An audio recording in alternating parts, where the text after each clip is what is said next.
सेपटे मालिका कहूची आगक हईचारे लक्ष लक्ष लोकंर मृत्यु घटब। एसत 2023 मसीह एक बड़ सौरझड़ आसब जहाँ मनीष केवे भी देखि नथिबे, जो पृथ्वीर चुंबकीय क्षेत्र क्षति हेब।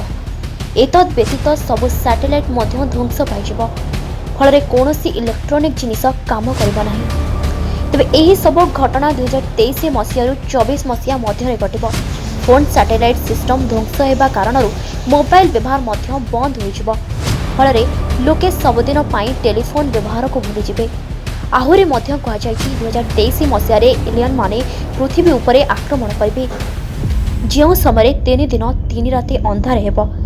तेबे बाबा भेंगा एभली भविष्यवाणी करपटे मालिका सेपटे बाबा भेंगा भविष्यवाणी पूरा सामान हो जाइए। बाबा भेंगा भविष्यवाणी अनुसार चंद्र तारा देखा नहीं, केवल 10,000 लोक बचे।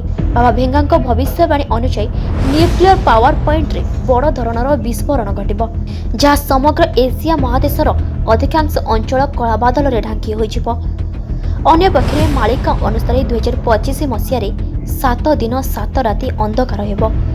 सेपटे विभिन्न देश जैविक अस्त्र तैयारी करिबारे लागि पड़िछन्ति। आगको जैविक अस्त्र सहायतार युद्ध हेब। सेपटे 23 मसीह तृतीय विश्वयुद्ध हेबा निश्चित।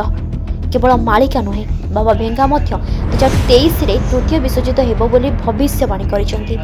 प्राकृतिक एवं कृत्रिम विपर्यय 2023 मसीह हेब। मानव जाति पाई बड़ ध्वंसकारी हेब 2023 मसीहा। बाबा भेंगा कहिछन्ति मनुष्य उपरे जैविक अस्त्रर प्रयोग कराजिब।